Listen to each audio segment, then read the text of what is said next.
하나님의 말씀은 사도행전 17장 16절에서 34절입니다. 바울이 아덴전도입니다. 본문이 우리에게 말씀하니까는 설교보다도 본문을 들을 때 우리가 자세히 들어야 될 것입니다. 사도행전 17장 16절 바울이 아덴에서 그들을 기다리다가 그 성에 우상이 가득한 것을 보고 마음에 격분하여 회당에서는 유대인과 경건한 사람들과 또 장터에서는 날마다 만나는 사람들과 변론하니 어떤 에피쿠로스와 스토아 철학자들도 바울과 쟁론할세 어떤 사람들이 이르되 이 말쟁이가 무슨 말을 하고자 하느냐 하고 어떤 사람들은 이르되 이방 신들을 전하는 사람인가 보다 하니 이는 바울이 예수의 부활을 전하기 때문이라. 그를 붙들어 아레오바고로 가며 말하기를 내가 말하는 이 새로운 가르침이 무엇인지 우리가 알 수 있겠느냐. 네가 어떤 이상한 것을 우리 귀에 들려주니 그 무슨 뜻인지 알고자 하노라 하니 모든 아덴 사람과 거기서 나그네 된 외국인들이 가장 새로운 것을 말하고 듣는 것 외에는 달리 시간을 쓰지 않으니더라. 바울이 아레오파고 가운데 서서 말하되 아덴 사람들아 너희를 보니 범사에 종교심이 많도다. 내가 두루 다니며 너희가 위하는 것들을 보다가 알지 못하는 신에게라고 새긴 단도 보았으니 그런즉 너희가 알지 못하고 위하는 그것을 내가 너희에게 알게 하리라. 우주와 그 가운데 있는 만물을 지으신 하나님께서는 천지의 주제시니 손으로 지은 전에 계시지 아니하시고 또 무엇이 부족한 것처럼 사람의 손으로 섬김을 받으시는 것이 아니니 이는 만민에게 생명과 호흡과 만물을 친히 주시는 이심이라. 인류의 모든 족속을 한 혈통으로 만드사 온 땅에 살게 하시고 그들의 연대를 정하시며 그주의 경계를 한정하셨으니 이는 사람으로 혹 하나님을 더듬어 찾아 발견하게 하려 하심이로다. 그는 우리 각 사람에게서 멀리 계시지 아니하도다. 우리가 그를 힘입어 살며 기동하며 존재하느니라. 너희 시인 중 어떤 사람들의 말과 같이 우리가 그의 소생이라 하니 이와 같이 하나님의 소생이 되었은즉 하나님을 금이나 은이나 돌에다 사람의 기술과 고안으로 새긴 것들과 같이 여길 것이 아니니라. 알지 못하던 시대에는 하나님이 간과하셨구나. 이제는 어디든지 사람에게 다 명하사 회개하라 하셨으니 이는 정하신 사람으로 하여금 천하를 공의로 심판할 날을 작정하시고 이에 그를 죽은 자 가운데서 다시 살리신 것으로 모든 사람에게 믿을 만한 증거를 주셨음이니라 하니라. 그들이 죽은 자의 부활을 듣고 어떤 사람은 조롱도 하고 어떤 사람은 이 일에 대하여 네 말을 다시 듣겠다 하니 이에 바울이 그들 가운데서 떠나매 몇 사람이 그를 가까이 하여 믿으니 그 중에는 아레오바고 관리 디오누시오와 다마리라 하는 여자다 또 다른 사람들도 있었더라. 오 하나님 아버지 은혜를 감사합니다. 오늘 사도행전 이 말씀을 통하여 하나님께서 사도를 통해서 말씀하시는 것들을 깊고 바른 것들을 깨닫게 하여 주옵소서. 들어도 바르게 듣지 못하고 바르게 깨닫지 못하니 말씀을 가지고도 오히려 깜깜한 흑암 중에 있는 자들처럼 사는 것은 지난 날로 족하게 하여 주옵시고 말씀에 빛을 비추어 주옵소서. 예수님 이름으로 감사하며 기도드리옵나이다. 아멘. 자, 이 아테네, 오늘 우리가 읽었던 본문은 바울의 아테네 전도입니다. 아테네는 이 헬라의 수도였죠. 기원전 5세기부터 그 가운데서 알렉산더 대왕이 나와서 그래서 전 세계를 지배했던, 그러나 이 바울 시대는 그게 과거야. 옛날의 영광이야. 옛날의 영광입니다. 오늘날도 우리는 이 헬라 철학, 헬라 과학 뭐 이런 것들을 그보면 우리가 공부하고 있는 이 책들이 그 기원이 전부 다 헬라에서 나와요. 수학도 헬라, 그 다음에 철학도 늘 헬라, 뭐 이렇게 하면서 다 알고 보면은 이 헬레니즘 사상의 그 기초 위에 세워진 것이 오늘날 우리가 배우는 이 학교 교육이에요. 학교를 아카데미라고 하는데, 아카데미라는 말도 헬라의 그 학원을 가리키는 말이에요. 그러니까 알고 보면 서양은 전부 이 헬라 문화의 기초 위에 세워져 있고, 뿐만 아니라 우리도 이 동양에 있지만은 우리도 이제 신문물을 받아들이고 서구의 문화를 받아들이니까 당연히 그 서구의 헬레니즘의 그 기초 위에 세워진 그런 학문을 받아들인 거예요. 그래서 의학에도 히포크라테스 선서 그람식 나오죠. 뭐 철학에는 말할 거 없고 뭐 소크라테스, 플라톤, 아리스토텔레스. 미술에 가면 그리스 미술을 갖다가 뭐라고 이야기했냐 그러면은 그리스 미술을 클래식이라고 그래요. 클래식. 우리가 보통 클래식 음악하고 그렇게 하잖아요. 클래식. 이거는 뭐라 그러냐면 클래식이라는 것은 이게는 정통이라고 해요. 정통. 모든 것에 이게 전통이야. 이게 기준이야. 이게 판단의 기준이야. 우리 조선시대에 말기에 이제 세계가 막 변화되고 그다음에 막 서양 문물도 들어오고 뭐 중국에서도 들어오고 일본에서 들어오고 우리나라가 어떻게 되냐 개화파. 일본을 중심으로 해서 신문물을 받아들여야 하는 그런 개화파. 그다음에 미국과 연결해가지고 막 미국에서도 배를 보내가지고 뭐 무역하자하고 이런 미국. 그다음에 또 러시아가 그때 힘이 강하고 이러면서 러시아. 그다음에 중국. 복잡하게. 그다음에 막 그 선교사들이 들어오고 이러니까는 이 나라가 너무 혼란스러운 거예요. 그러니까는 이 조선의 유학자들이 무엇을 주장했냐 그러면 척사위정. 이 정통을 세우고 클래식한 이 기준이 있어야 되지. 이 정통이 없으면은 우리가 다 무너진다. 이 정통을 수호해야 된다. 진리를 수호해야 된다. 그들 나름대로는 진리야. 오늘날 우리가 복음의 진리를 수호하지 않고 여기에 온갖 종교다원주의적인 이런 사상이 들어오는 것을 가장 오늘날 우리가 경계하거든요. 경계하는데.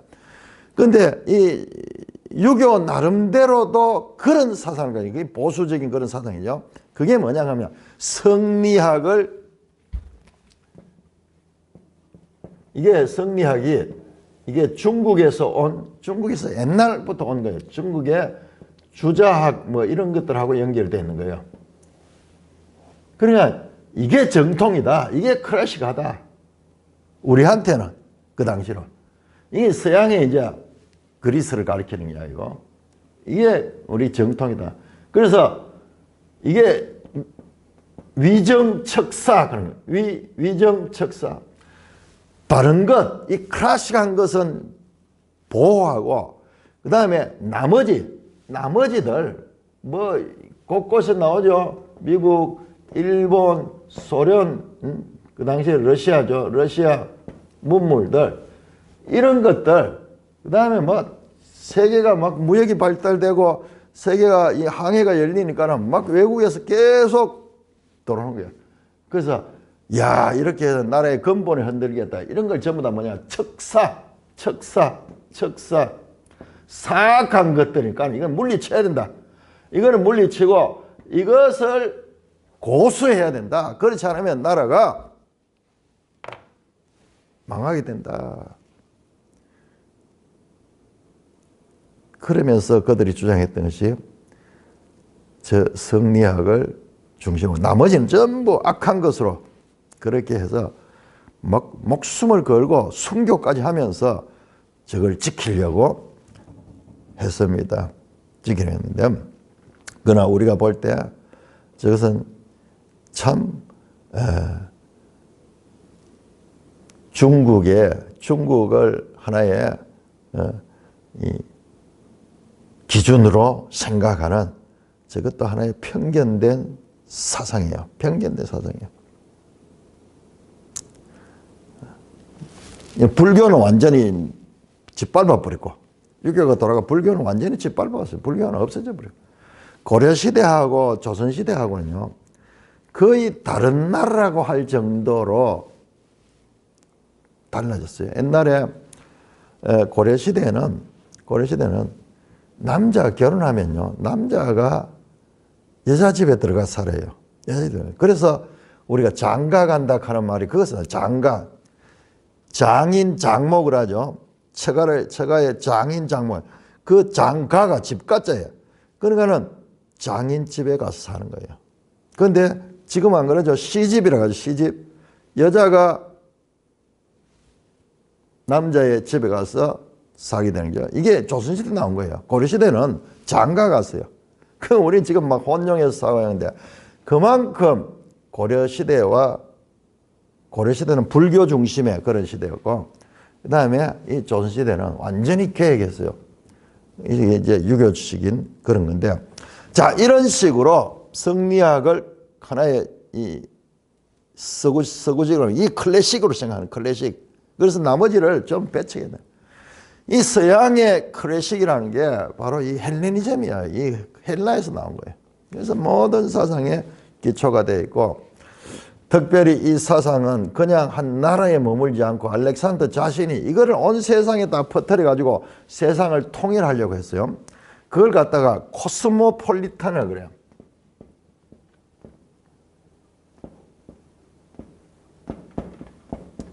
이게 뭐니? 사해동포주의가 사해동포주의. 뭐냐?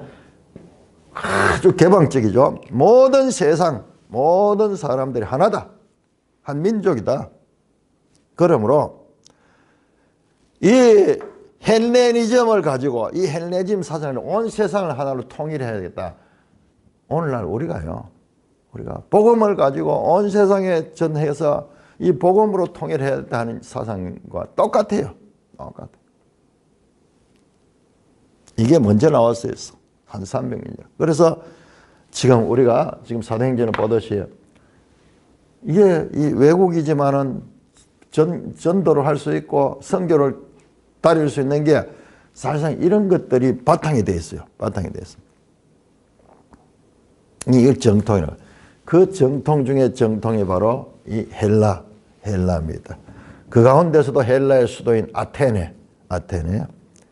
자, 헬라 문명의 발상지예요. 헬라 문명의 발상지. 세계는 이 당시에 3대 도시가 바로 이 아테네는 과거의 영광이었지만은 그러나 아직도 그 영광의 아우라가 이 아테네에 펼쳐 있고 그다음에 로마, 그다음에 이집트인 알렉산드리아 이게 3대 도시야. 3대 도시야. 제가 앞에서 수리아 안디옥 교회를 이야기하면서 안디옥 교회, 로마 교회, 그다음에 알렉산드리아 이걸 세계 3대라고 했는데 그거는 교회 차원에서 볼 때 교회 가운데서 이 안디옥이 아주 3대 교회 가운데 하나예요. 그런데 일반 세속적인 차원에서 보면 로마, 아테네, 그리고 알렉산드리아.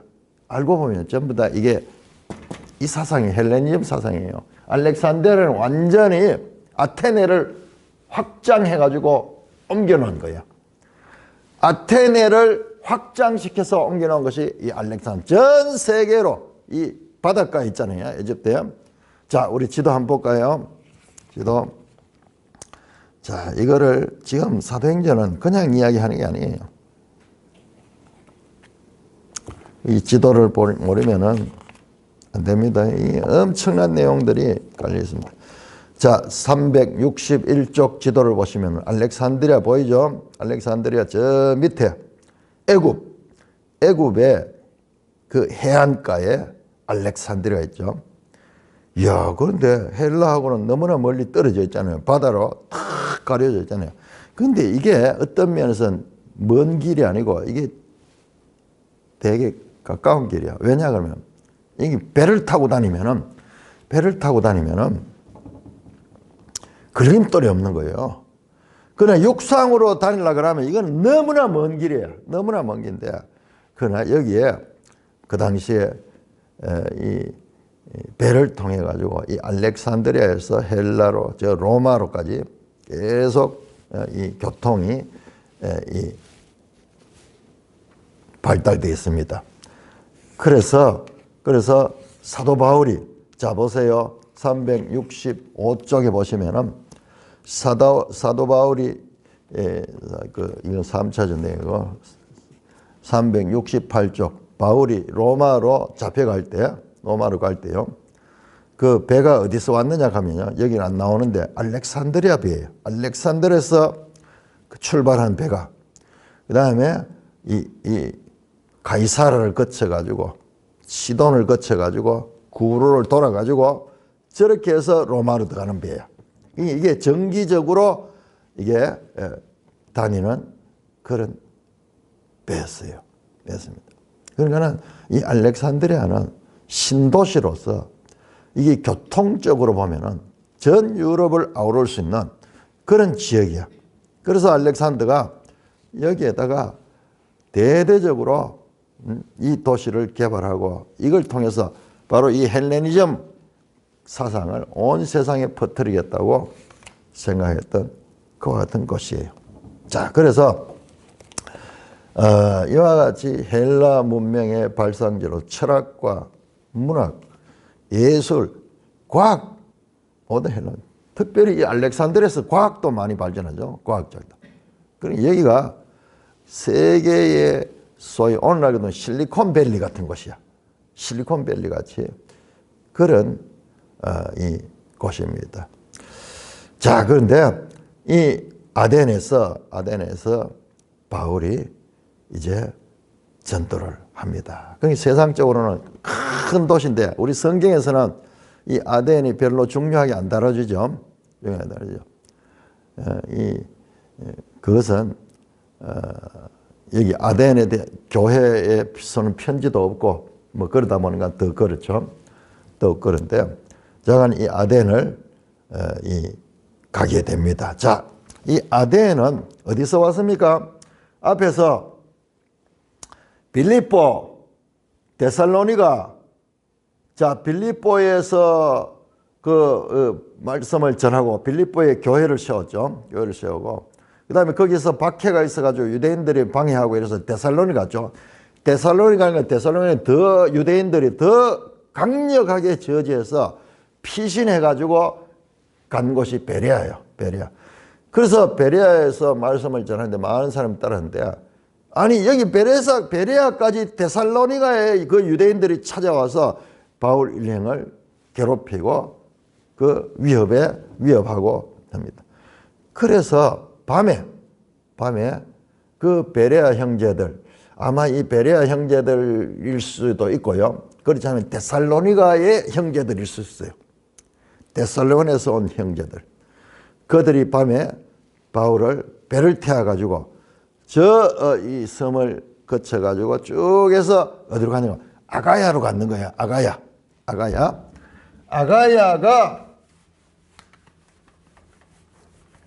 아가야가 바로 이 아테네가 있는 그 지역입니다. 아가야가. 그러니까 우리가 이 지도를 보면서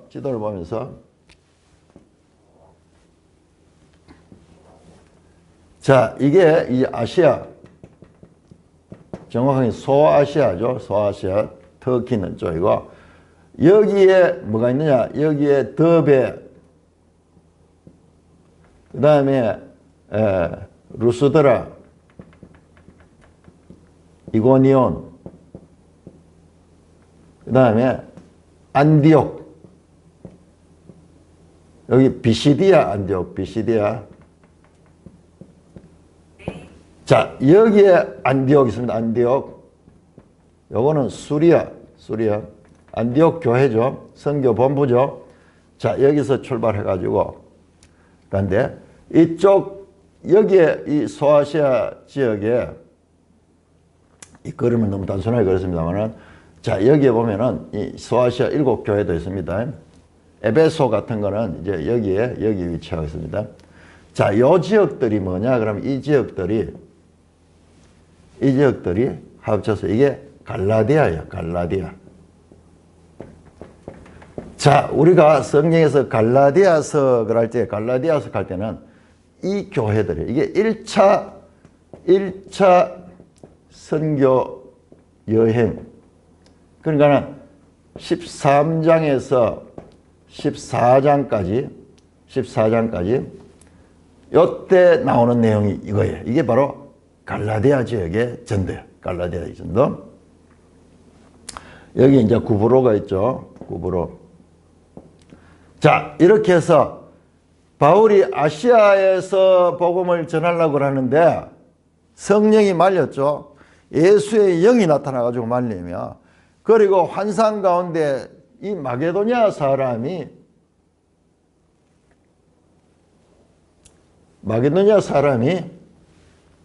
와서 건너와서 우리를 도우라. 그래서 나중에 바울이 여기서 배를 타고 이 사모트라케를 거쳐가지고 여기에 가죠. 이게 빌립보죠.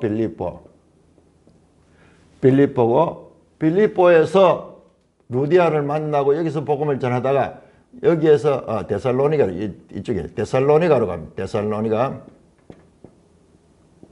박해를 피해가 데살로니가 가고, 데살로니가 가서 또 여기 가면은 여기 이제 또 데살로니가에서 유대인들이 공격을 하니까는 피신해가지고 가는 곳이 베레아예요. 베레아. 자, 베레아에서 복음을 전하는데, 자, 요 지역을 갖다가 마게도냐라고 해요. 마게도냐. 우리는 뭐 유럽 그래가지고 전체로 이렇게 보는데 그게 아니에요. 마게도냐하고, 그 다음에 이쪽 지역이 아가야. 지금 이 성경에는 이렇게 구별합니다. 아가야. 자, 이 아가야 지역에 여기에 헬라가 있어요. 헬라가 아니고 아테네가 있고, 아테네, 지금 아덴으로 나오죠. 그 다음에 그 옆에 고린도가 있어요. 고린도. 그래서 이쪽 지역은 아가야 지역.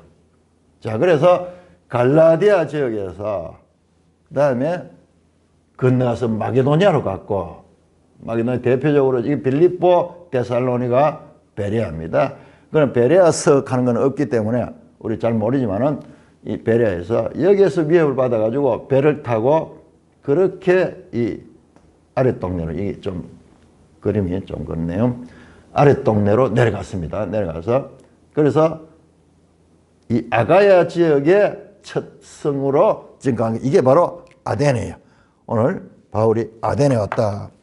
아덴에서 그들을 기다렸다. 그들이 누구냐 그러면은 15절에 보면은 피난 갈 적에 이 아덴으로 배를 타고 갈 적에 실라와 디모데는 남겨두고, 실라와 디모데는 베레아에 남겨두고 바울만 피신해서 그래서 이 동력자들이죠. 실라와 디모데를 기다리면서 이제 부탁을 했죠. 그 사람들, 자기를 배를 태워준 사람들한테 속히 실라와 디모데를 오라고 그렇게 해달라. 그러면서 거기 이제 아덴에서 그 동역자들을 기다리면서 그 아덴에 들어갑니다. 그 성에 들어가 보니까 그 성에 우상이 가득한 것을 봤다. 첫 번째 인상이 그 성에 우상이 가득한 것을 보고 마음이 격분했다. 여러분, 이 아테네는요, 미술사적으로 보면은 또한 서양 미술의 클래식이야. 서양 미술의 이 출발점이야. 그러니까 오늘날 세계 유명한 미술관, 박물관 그런 데 가면 있는 그런 신상들 있죠. 저 루브르 미술관에 있는 비너스상, 그 다음에 저 바티칸에 있는 그런 여러 아테네상, 뭐 이런 조각상, 가장 잘 만들어진, 고대에 만들었지만 오늘날 작가들보다도 더 뛰어난 그런 조각들, 그런 신전들, 이런 것들이 여기에 엄청 만들어졌네요. 그래, 그 성에 길에 가니까 길에도 전부 우상들상. 여러분, 우리가 뭐 비너스상, 뭐 사랑의 여신 비너스, 무슨 제우스 뭐 이런 이야기 하죠.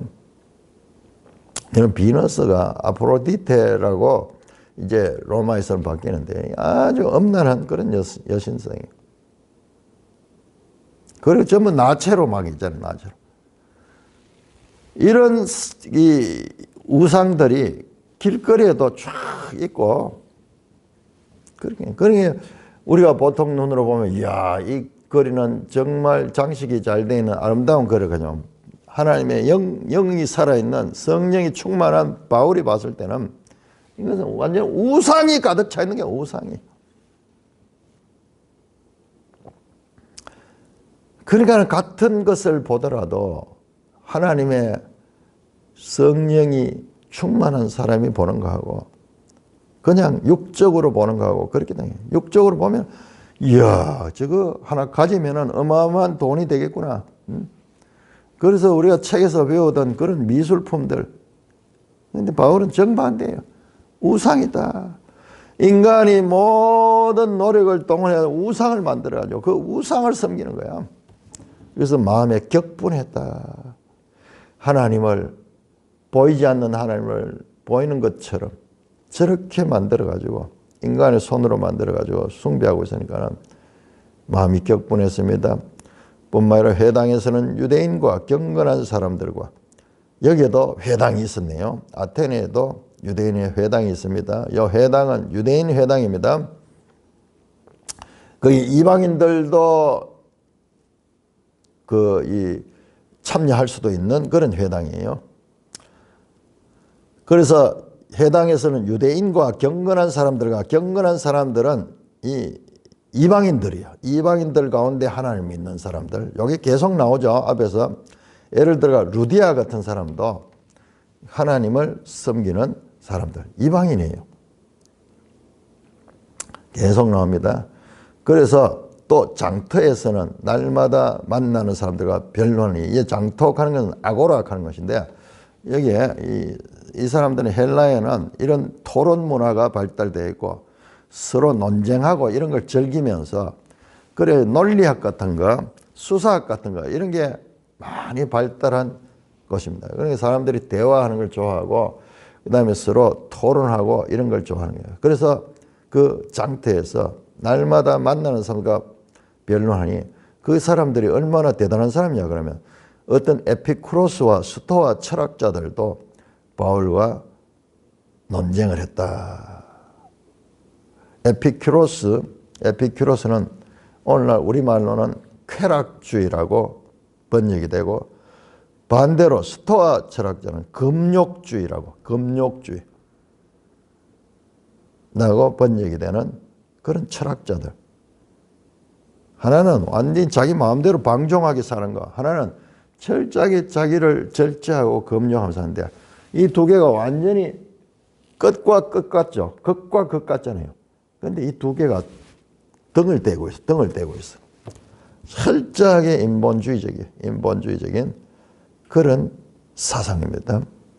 그리고 바울과 쟁론할 때, 그런데 이 헬라의 문화가 어떠냐 그러면은 뭔가 새로운 것에 대한 관심이 많아요. 자기들이 들어보지 못한 거. 그런데 관심이 많아서 이 말쟁이가 무슨 말을 하고냐 하고 어떤 사람이래 이방신들을 전하는 사람인가 보다 하니 바울이 들어와서 그들과 이 논쟁을 하니까는 처음 들어보는 그런 말을 하거든요. 그런데 바울은 뭐냐? 바울이 예수와 부활을 전하기 때문이다. 처음 들어보는 예수에 대해서 말하고 부활을 선포하니까는 사람들이 이제 무슨 말이냐. 그들을 붙들어 아레바오로 가며 아레오바고는 법정인데 여기도 말했듯이 앞에 나오는 그 아고라 같이 장터 이런 같이 이 서로 토론하고 이렇게 좋은 그런 공간이에요. 그 아레오바고로 가니까는 그들이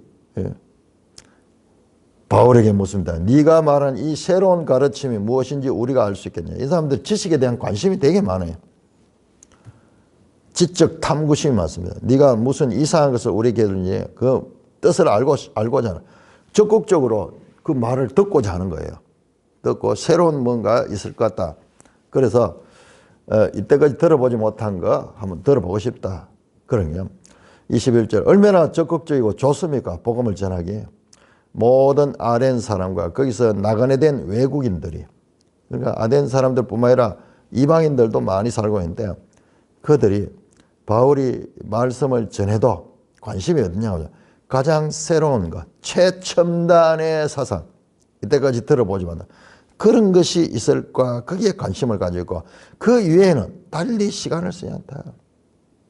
뭔가 새로운 게 뭔가 이때까지 듣지 못한 건데 최첨단 유행에 관심이 있지. 이때까지 들어보지 못한 뭔가 있지. 다른 데는 뭐 진리라든지 뭐 그런 데서는 전혀 관심이 없는 거야. 이 사람들은 아주 그 진리를 이 지식적인 그런 쾌락을 누리는 거야.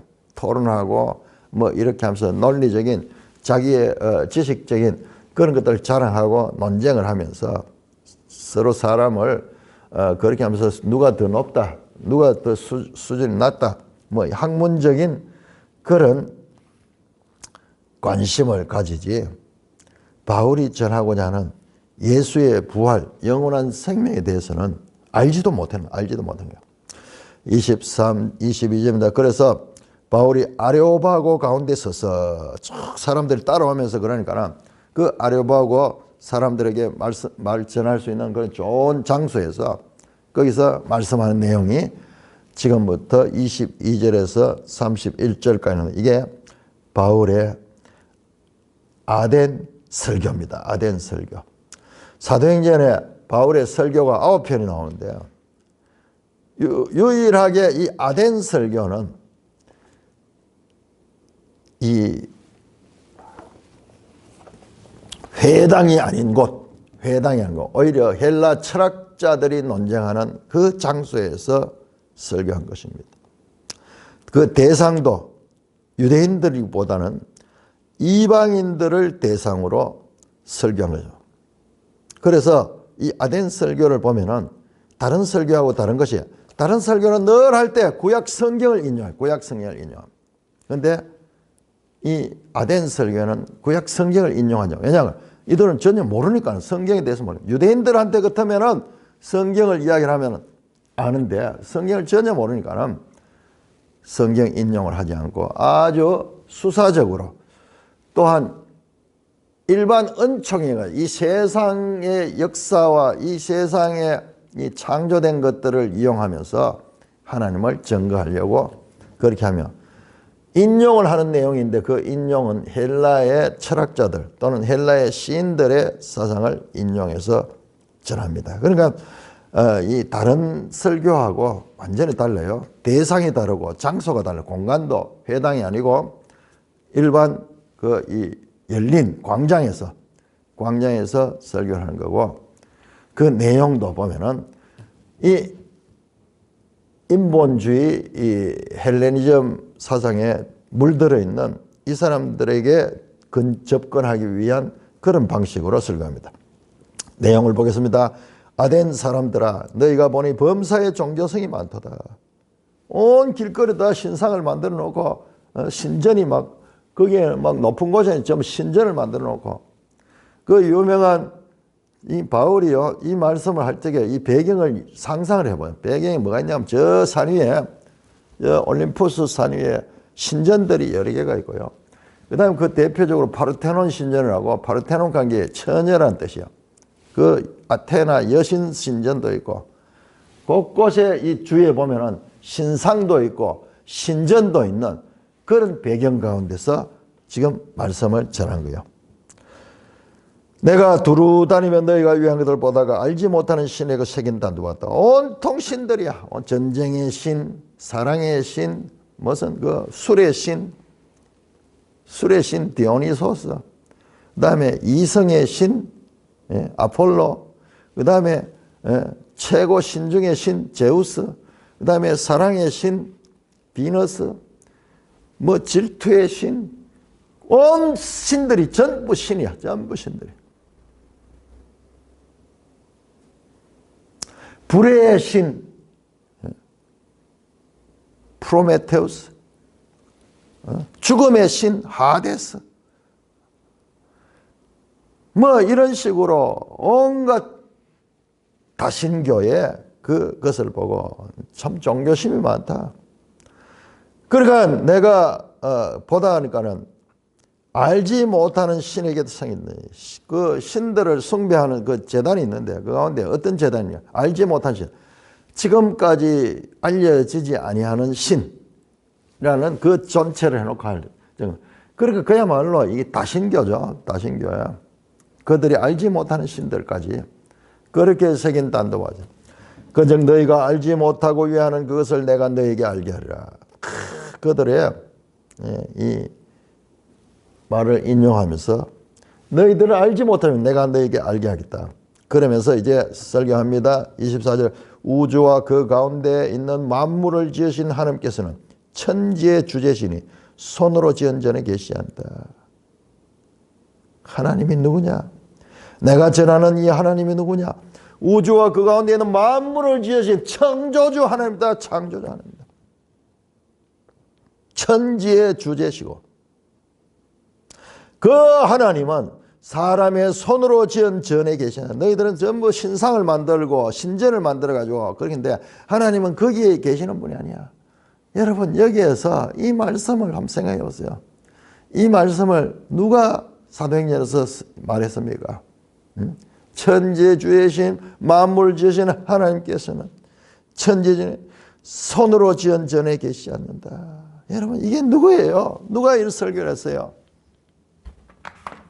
예? 누가 이런 설교를 했습니까? 바로 그렇죠. 스데반이 사도행전 7장에서 스데반이 이스라엘 역사를 쭉 아브라함부터 설명하면서 솔로몬까지 이야기하면서 그 솔로몬이 성전을 지었다.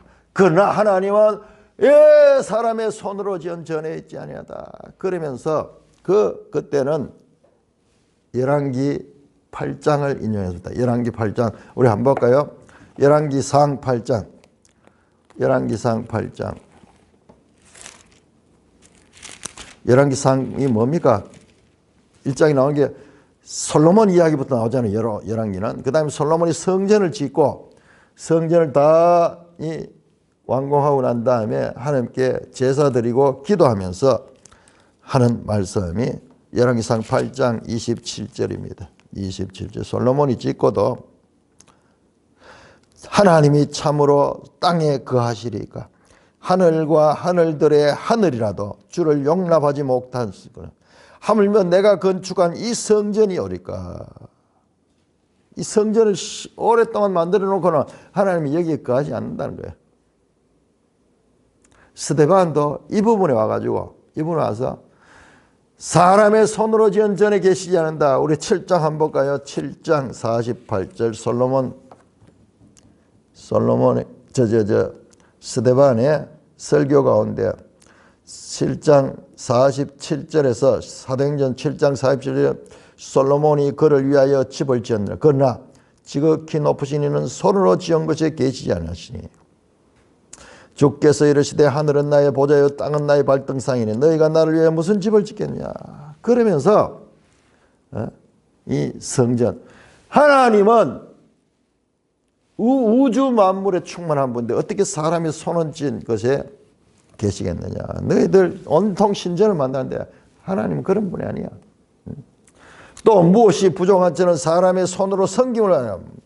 사람이 뭐를 정성을 들이고 재물을 들이고 뭐 이래야지 그 하나님 기뻐한다고 그렇게 생각하고, 우리도 그렇잖아요. 저래 가지고 정성을 많이 들이고 그 다음에 막 헌금을 많이 하고, 그런 분이 아니다. 그건 사람들의 생각이야. 너그 수준의 생각이야.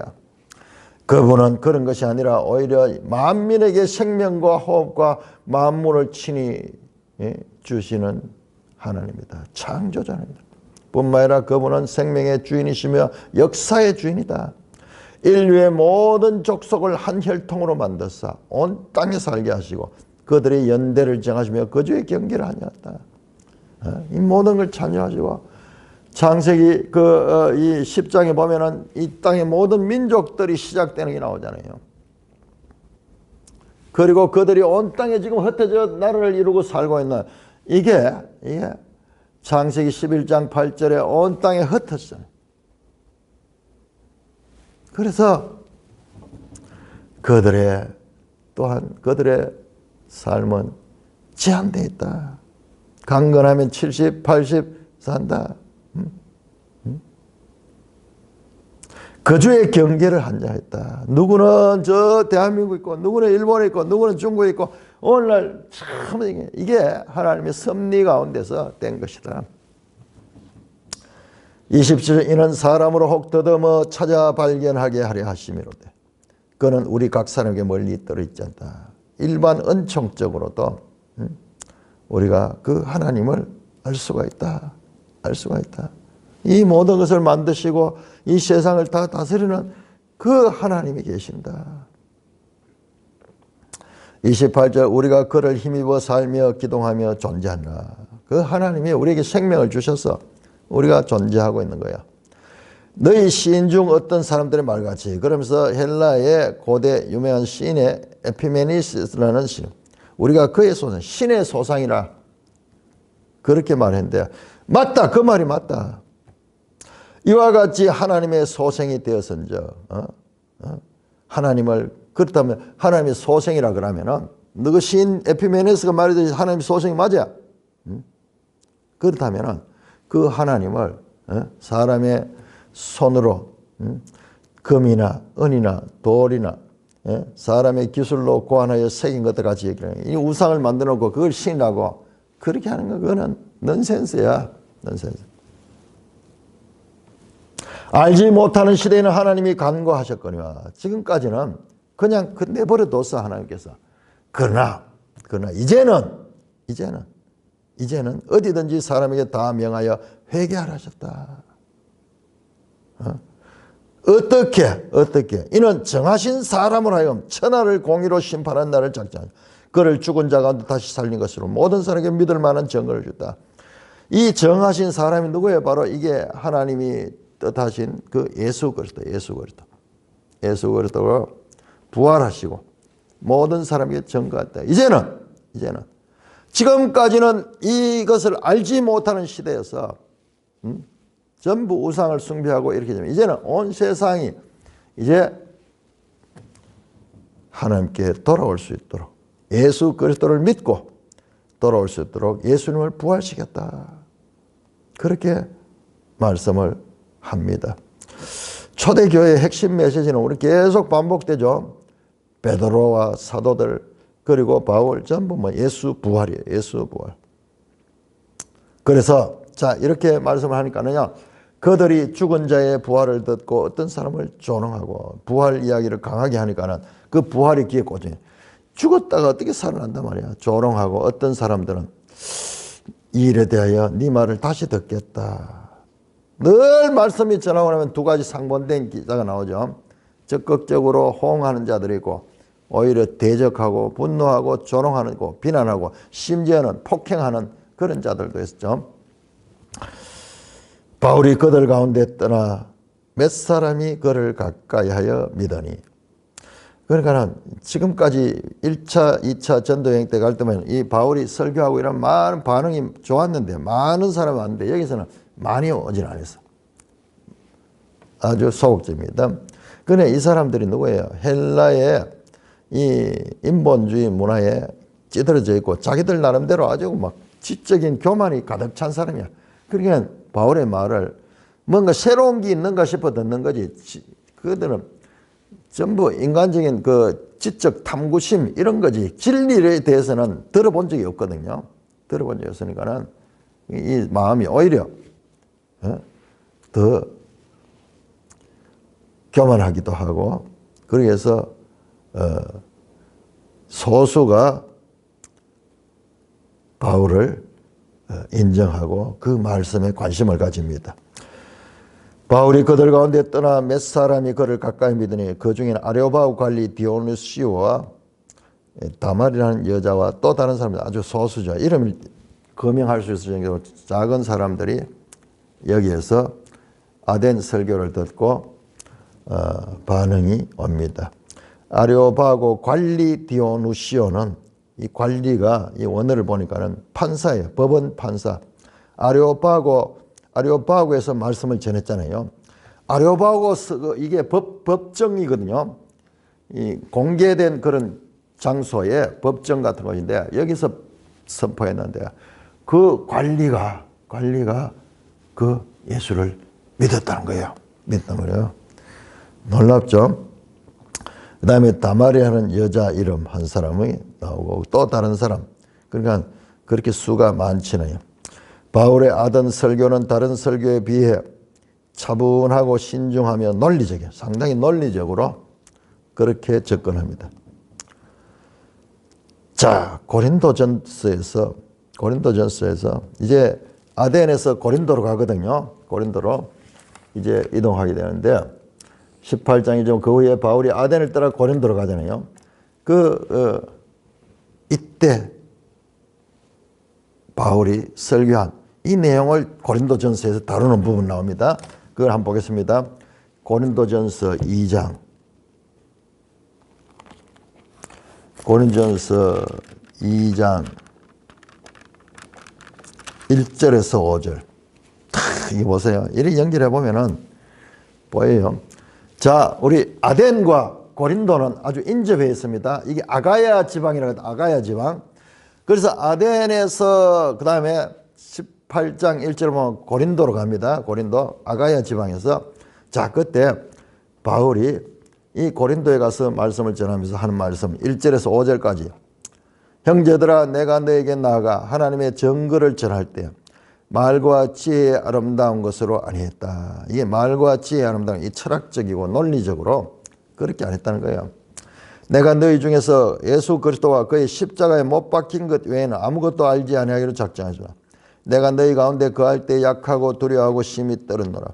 내 말과 내 전도함이 설득력 있는 지혜의 말로 하지 아니하고 다만 성령의 나타나심과 능력으로 하여 너희 믿음이 사람의 지혜에 있지 아니하고 너희 하나님의 능력이 없는. 사람의 지혜에 가는 게 이게 인본주의 헬라 철학이 대표적이에요. 대표적으로. 그게 있지 않고. 그러니까 이 아테네에서 상당히 그 사람들을 설득하기 위해서 그 사람들의 철학, 논리학 이런 것을 빌려가지고 그렇게 말했는데 고린도에서는 그렇게 하지 않겠다는 거예요. 그렇지 않겠네요. 오직 성령의 나타나심과 능력으로 하겠다는 거예요. 그러면서 고린도전서 2장에 하나님의 지혜와 세상 지혜를 하는데 이 세상 지혜의 이 근본이 바로 지금 이 아테네예요. 아테네. 제가 이 아테네 선교를 시작하면서 이 아테네에 대해서 좀 정확하게 말씀드리자. 그 정도로 우리가 이 아테네를 해요. 그러니까는 이 아테네와 이 고린도 이쪽에는 아주 인본주의, 세상 지혜로서 교만이 가득 찬 그 지역이다 하는 것을 알고 우리가 이 바울의 설교가 여기에서는 왜 이렇게 논리적이고 그리고 이 일반적인 성경을 인용하지 않고 그렇게 했는가? 그 이유가 이방인들이고 그다음에 헬라인들의 그 철학자적인 그런 그들의 이 대상의 성격을 따라서 그렇게 말씀했다. 그러나 고린도전서에서 말씀하는 거 보면은 그렇게 하는 것이 별로 탐탁지 않다는 거예요. 결과도 좋지 않은 거고. 그래서 앞으로 미리는 하지만은 내가 바르게 하나님의 말씀을 직설적으로 전하겠다. 하나님의 능력이 변화시키는 거지 논리적으로 설득해서 되는 게 아니다. 뭐 이런 뉘앙스가 있는 것 같이도 보입니다. 자, 이렇게 바울의 아덴의 설교 우리가 살펴보았습니다. 이제 아덴에서 어디로 가냐? 고린도로. 그러니까 지도를 머릿속에 탁 들여놔야 돼요. 그걸 합쳐서 어디냐? 아가야 지역. 그 다음에 위에서 내려온 것은 마게도니아 지역, 마게도니아, 빌립보, 데살로니가, 베레아. 자, 이쪽에 마게도니아, 그 다음에 아덴, 고린도, 아가야 지역. 성경 곳곳에서 내가 마게도니아에 있을 때에 아가야로 갈 때는 이걸 생각을 해야 됩니다. 이걸 생각. 찬송가 15장입니다.